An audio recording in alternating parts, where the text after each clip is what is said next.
Hey guys, just to make sure that you're aware, this is part 2 of our top 10 3D dungeons list. So if you haven't seen the first part with numbers 10 through 6 yet, then do that first. If you have already seen it, then sit back and enjoy the top 5.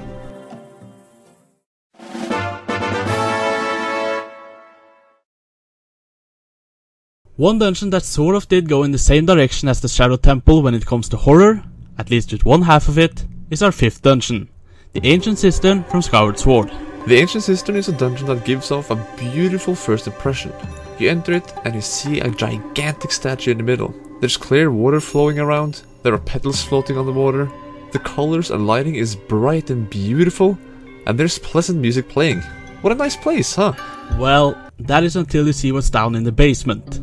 Instead of bright and beautiful colors and aesthetics, floating petals on clean water and pleasant music playing, there are dark colors, undead enemies, poisonous liquid, scary faces in stone and eerie music around. This is the best and most notable thing about the dungeon, the contrast. It's like lightness and darkness, good and evil, life and death, heaven and hell, hope and... Yes, I think they get the idea. The biggest and clearest contrast between these two parts of the dungeon comes from the visuals and atmosphere. There's also a bit of contrast to the gameplay as well. Especially when you think of the water. The clear water on the upper floors is the only liquid you can actually swim in. And the swimming mechanics do feel pretty good in this game. Some of the puzzles revolve around water, like these hydrants and the petals that block certain paths underwater. While down below, you can't really do anything in that suspicious looking river. Both places have a bit of vegetation that allows you to climb on walls, and the whip, which you get inside here, will be needed for certain things, like turning on the hydrants and pull levers. But the most fun and clever thing you can do with it is to steal a key from a bokoblin. Now that's really cool. The whip is also needed to take down these enemies called Phoenix, and where a petal is blocking the way under was flipped over by taking a dive onto it, the whip will flip it the other way around, so that you'll be able to stand on it to get across certain gaps. It's also a good thing that the dungeon hasn't forgotten other items, like the example of you needing the beetle to flick a switch or two inside the hollow eyes of a stone face. Now, we already said that no dungeon really has come close to the Shadow Temple in comparison when it comes to scary themes, but this one did go for something similar, and we still have to give credit for what it did well. Even though the cursed bokoblins aren't too scary, there's still quite a bit of frightening stuff, like the aforementioned faces, music, and the fact that we're deep down in a dark cave. But there's also signs of people being locked up here, with chains around on the walls. Perhaps the freakiest thing is when you have to climb up again in order to raise the whole statue on the upper floor. First of all, you walk onto a big pile of bones, and every step you take makes a disgusting little sound. Worst of all though, is that you climb up a string while cursed bokoblins come climbing after you. Wait, what? What? No. No! Oh, get him off! Get him off! Oh, for God's sakes, get him off! Ah! Ah! Oh, thank God. Oh, thank God. So yeah, with that, and the run through a group of cursed bokoblins on another pile of bones, while under the threat of being crushed by that statue, we can say that the dungeon did a very good job with the scary themes. The Ancient Cistern contained an amazing contrast that really intrigued us. What we also thought was a nice touch was that we get a glimpse of the hellish basement even before we spent the other half of the time down here. That, along with good puzzles with varied use of items, good swimming mechanics, just glorious visuals, and even theories and symbolism based on the true story from Buddhism that we won't go into, we can say that this dungeon definitely deserves to appear on our list.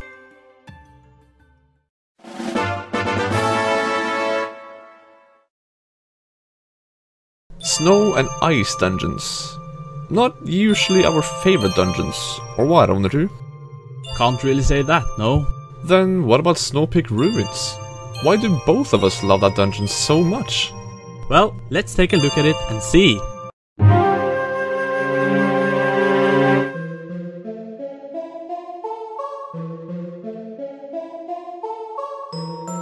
First of all, the way you discover the dungeon is very unique.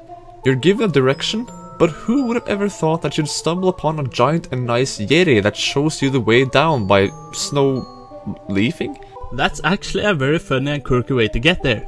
But what the 5th dungeon of Twilight Princess actually turned out to be was rather surprising.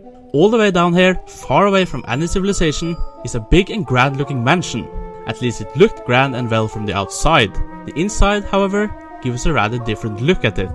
The entrance actually gives off a great first impression as to what you can expect to see throughout the rest of the mansion. You have doors leading in several different directions, candles, paintings, holes on the floor with ice underneath, holes in the ceiling, broken stairs, armors on each side of the entree, a red carpet, chandeliers. It's obvious that the mansion used to be intact and seemingly was a rich, nice and wealthy place, but had been ruined by something or someone at some point. Well, it might be the waves of monsters and enemies that have already taken about at least half of the whole mansion. While a big part of the mansion has been ruined and taken over by vicious monsters, there are some parts that still remain whole and safe. And that's where Yeto and his girlfriend, or wife, or whatever, Yeta, stay. You find Yeta sitting next to a fireplace and she tells you about what's happened. Ever since they brought one of the mirror shards into the mansion, bad things started happening. Yeta got sick, and the shard is what seems to have caused the monster to appear. If the mansion got partly destroyed before or after the shard came to this place is unknown, or for how long the Yetis have lived here. But it's obvious that the mansion was built for humans and not the Yetis, seeing as the doors, armors, weaponry and furniture are all sized for humans. Which makes this place quite a mystery. Who used to live here? Who would build a mansion like this so far away from any civilization and all this way out among the snowy mountains? Who can even afford this? There are even paintings of other areas in Hyrule here, which is really cool, but also adds to the mystery. Not to mention that this place even has its own chapel, which doesn't seem to mention anything about the Triforce or even the three goddesses. But enough about the mystery of this place, and back to the poor sick Yeta. She tells you that she needs to find the bedroom key that they've hidden in the chest somewhere, but she couldn't remember which one. So she gives you the map and sends you in a direction to one of the chests. Here we're already experiencing something out of the Zelda norm. Instead of exploring and finding the map in a chest, you're given it, and you're restricted to the direction Yeta sends you in. In addition, she mentions the bedroom key, which is this dungeon's replacement of the boss or big key, which is also interesting. What you end up finding in the chest, however, is not the bedroom key, but some pumpkin. Yeta explains that she can't remember well, but tells you to give it to Yeto so he can use it in his soup. The funny thing here is that hearts never drop from enemies, so the only source of health inside this dungeon is Yeto's soup, which replenishes more hearts the more ingredients you give to him. Speaking of which, Yeta sends you to the wrong chest yet again, and the soup only gets better. It never occurred to us that she might be tricking us into getting the ingredients. But after speaking to some friends about it, we've learned that that's a possibility. If so, sneaky move. So Yeta sends you off in different and wrong directions, which we think is a nice touch to the dungeon. But the obstacles, puzzles and enemies you find along the way are pretty damn cool as well. You'll come across some ice block puzzles, which we think are both fun and challenging. The best puzzles though, involve cannonballs and cannons that are needed to destroy blocks of ice and certain enemies. The enemies like Freezards and especially the Chill Foes are some of the toughest enemies you fight in the game, which actually adds up to the challenge of this place in a game that's rather easy in general. But after defeating the miniboss, you'll have a much easier time breaking ice and defeating these enemies, because you get the item that Darkhammer used himself, the ball and chain. And let us tell you, this item is so much fun to use. Even though Yeta has already sent you through most of the rooms looking for the bedroom key, you do get to explore a lot on your own as well. This dungeon is so full of details and we absolutely love it. Just wandering around this grand mansion is so much fun, cause they did an amazing job with the interior here. You walking around, finding rooms without floors, cracks in the floors that can be destroyed, looking at all the paintings, weapons, furniture and everything that's inside here is very enjoyable to us. Not to mention that there's a little outdoor courtyard in the middle of the whole building. The outdoor area is fun too, and we especially like the little detail of having treasure chests buried beneath the snow that are only reachable in Link's wolf form. To us, this is hands down one of the best dungeons in the entire series, and everything we've mentioned about this dungeon is a good thing. We can't even think of any things it does wrong, but there are still 3 dungeons we happen to find even better and more enjoyable.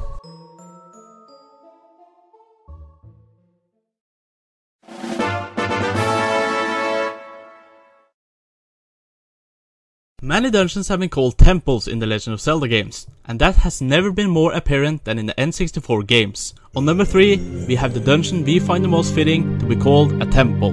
The Spirit Temple just oozes with music, atmosphere, architecture and interior that make us believe that this is a real temple. you know, a place of worship. It's clear that this place has been inspired by Egyptian mythology, among other things, seeing as it's placed far away in the desert with desert civilization themed art. The desert colossus outside speaks for itself, and the giant statue inside with the cobra around her sure helps giving this place that feeling of being inside something sacred. The dungeon's really fun to go through, and other than this dungeon being the only desert themed one in the game, it's also the only one that requires you to do a big part of it as young Link.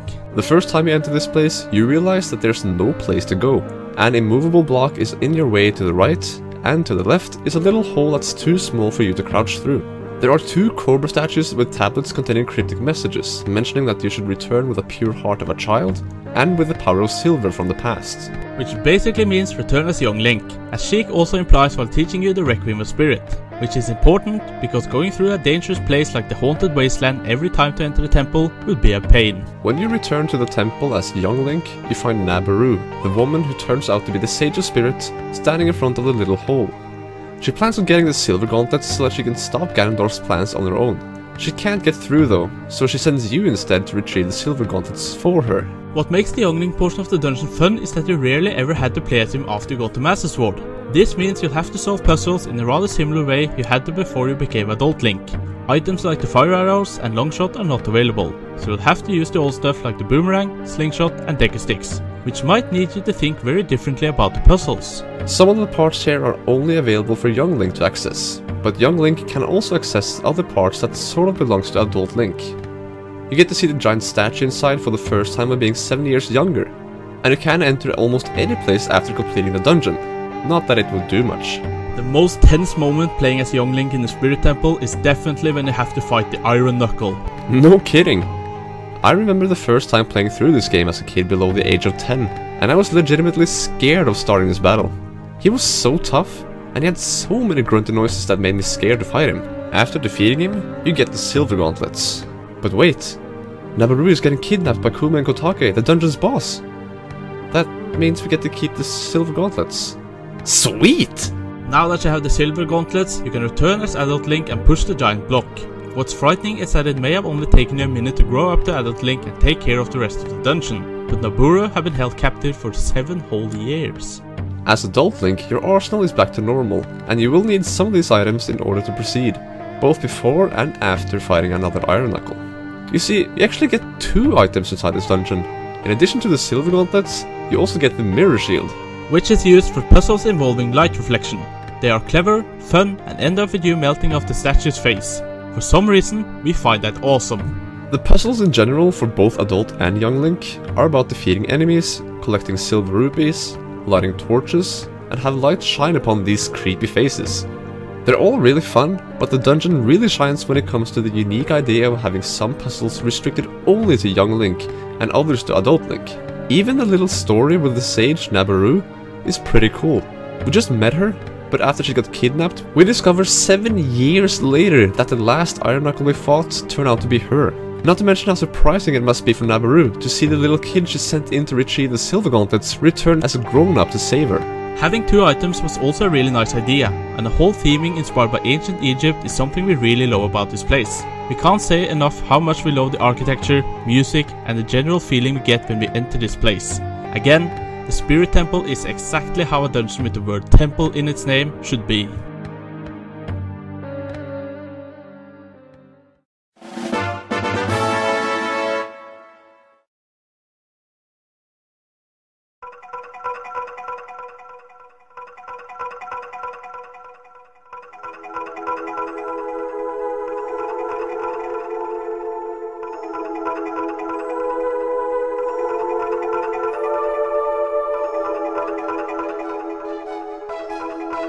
This order between the Forest and Spirit Temple might be confusing to those of you who have seen our Ocarina of Time dungeon ranking.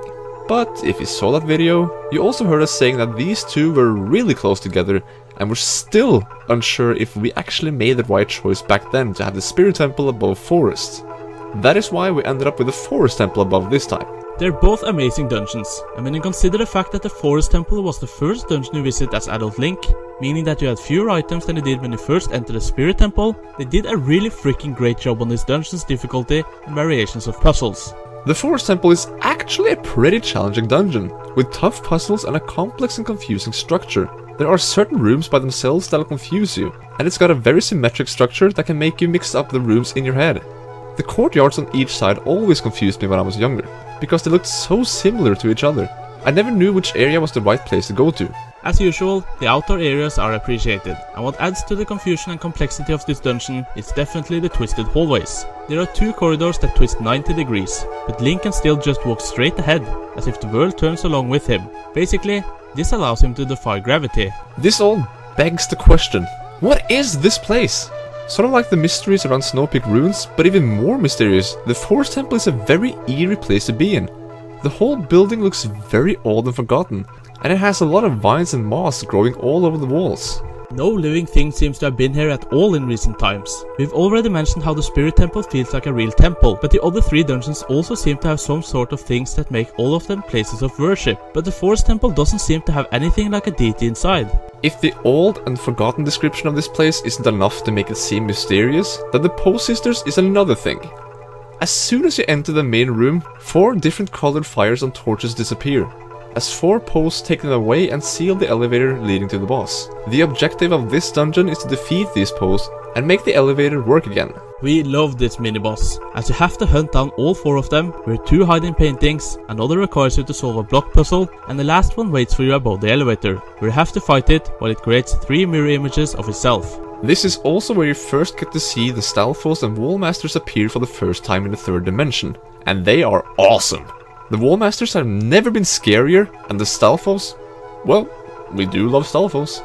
You have heard it all the way through this entry, and it's really obvious, but we have to mention the music. If this theme doesn't add to the mystery revolving this dungeon, we don't know what does. It's so hard to describe exactly what's so great about it, but it just sounds so eerie. It really feels like a haunted house, and it's something we just love about it.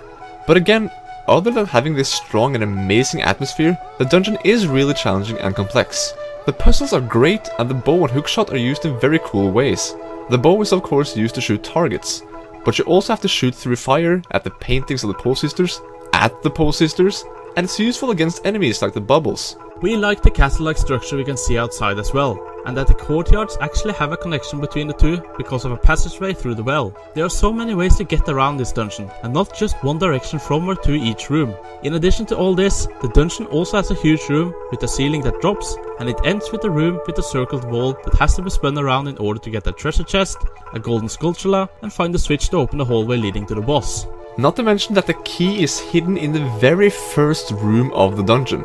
It's really easy to overlook, since it all just looks like scenery and nothing else, but the vines are climbable, and a chest is hidden up there in the trees. It's a simple trick, but effective. With the absolutely haunting themes and atmosphere, symmetrical, complex and twisted structure of the whole place, not to mention challenging puzzles, the Forest Temple was a huge leap from the 3 previous dungeons as a child, and it still remains as one of the absolute best dungeons in the Zelda series today.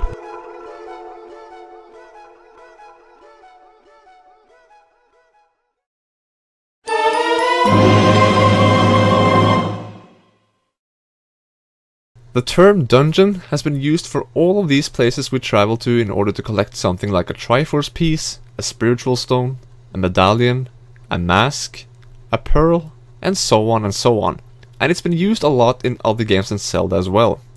However, not all of these places have been correct to the term dungeon, which is like a form of a prison.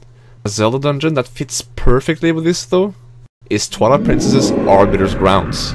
Even though we mentioned this and that about what really feels like a real temple and now a dungeon, we're not looking for what fits with its terms and name, but it really is interesting to see an actual dungeon. Placed in Gerudo Desert, Arbiters Grounds was used as a prison to keep the most cruel criminals while they awaited trial, exile to the Twilight Realm, or even execution. This is very apparent through objects and other things in this dungeon, but one example of Hyrule's most wanted being kept in this place comes through a cutscene after defeating the boss. This dungeon introduces Ganondorf into the story and the game, as he got banished from Hyrule and sent to the Twilight Realm via the Mirror of Twilight, but not before showing us his Triforce of power, which helped him survive an execution and even killing the Sage of Water. The point of going to Arbiter's Grounds is that Midna wanted to reach the Mirror of Twilight, which is the link between Hyrule and the Twilight Realm, but Link and her only found it broken into 4 pieces. Anyway, let's get to the actual dungeon. You can say that the dungeon actually pulls something from the 3 dungeons we have on this list from Ocarina of Time. It's got the desert setting of the Spirit Temple, the undead themes of the Shadow Temple, and the 4 posts and 4 torches from the Forest Temple. This place feels like it's taken straight out of an Indiana Jones movie, and would probably be a dream for archaeologists to visit one time or another. It feels really ancient. The architecture here really screams ancient, with how the pillars look, inscriptions, symbols, statues, and everything. There's a lot of sand inside the dungeon as well, which is mostly quicksand, so there's danger about everywhere here. The undead theme really makes this a creepy place to visit.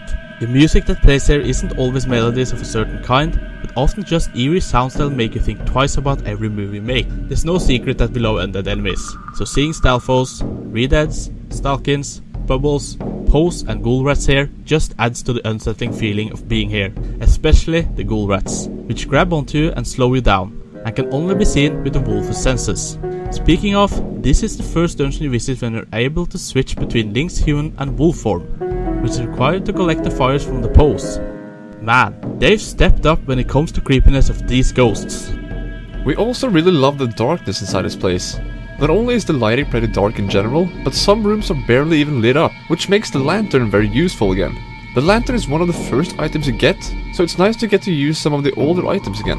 What's really cool with the lantern in Twilight Princess is that you're able to leave it hanging on your belt and let it light the way while you carry the Master Sword or other items in your hand. It uses a lot of oil, but luckily, you're able to fill it up inside here. Some of the puzzles involve using the lantern to light torches, and there's one here that's really cryptic. You have to light 2 correct torches, and if you get it wrong, an army of Stalkin will rise and attack you. We like this, because it feels more dangerous to be here that way. If you fail at the puzzle, you'll have to pay for it. There's a lot of traps and stuff here, which might even have been used as torture devices for the prisoners, sort of like the Shadow Temple in Ocarina of Time. There are blade traps, spike poles spinning around, spikes coming up from the ground. You should definitely tread lightly in here. Other puzzles are about removing obstacles and finding hidden paths, not to mention using manual spinning elevators that'll take you around. The dungeon feels pretty complex, and we love it when dungeons don't just go in a straight line. The dungeon is good at making you use different items and abilities, like the aforementioned lantern and wolf form. But there's also a good amount of claw shot to use, and of course a lot of use of the item you get inside of this place, which would be the very unique item called the spinner. After defeating one of the most interesting mini-bosses in the series, you get the spinner. This item has Link standing on top while discovering a new way of transportation by having it connected to these rails. You can travel and reach new places with it, you can fight enemies with it, and you can make new rails appear by using it as a gear. Most of the puzzles and pathways from this point revolve around this very item for the rest of the dungeon, and that's not really a bad thing. The Arbiters Grounds is an amazing dungeon. It feels dangerous. It's fairly challenging. It's got a very cool backstory. It's got a great atmosphere. It's got awesome architecture. It's got great enemies. It's got good use of different items. It's got really cool themes that we appreciate. It's really exciting to explore this place. It's got a great reputation and setting. It's got a fairly complex structure. And it's our #1 dungeon in the Legend of Zelda series. Boy! That was quite a couple of videos to make. We're really sorry about the huge delay, but we really hope you appreciated this video, because these videos required a lot of work and we barely had any time for it. If you liked it, remember to give this video a thumbs up, and don't forget to let us know what your favorite 3D dungeons are. Even though things have been going slowly lately, and probably will keep going slowly for the rest of the year, the next top 10 will be about the weirdest characters in the series. But now with the recent release of Triforce Heroes, lists from that game will possibly come first, so don't you forget to subscribe to our channel. Speaking of, thank you to all 2000 subscribers out there. You are amazing, and we can't wait to make more content for you. Thanks for watching, and we'll see you later.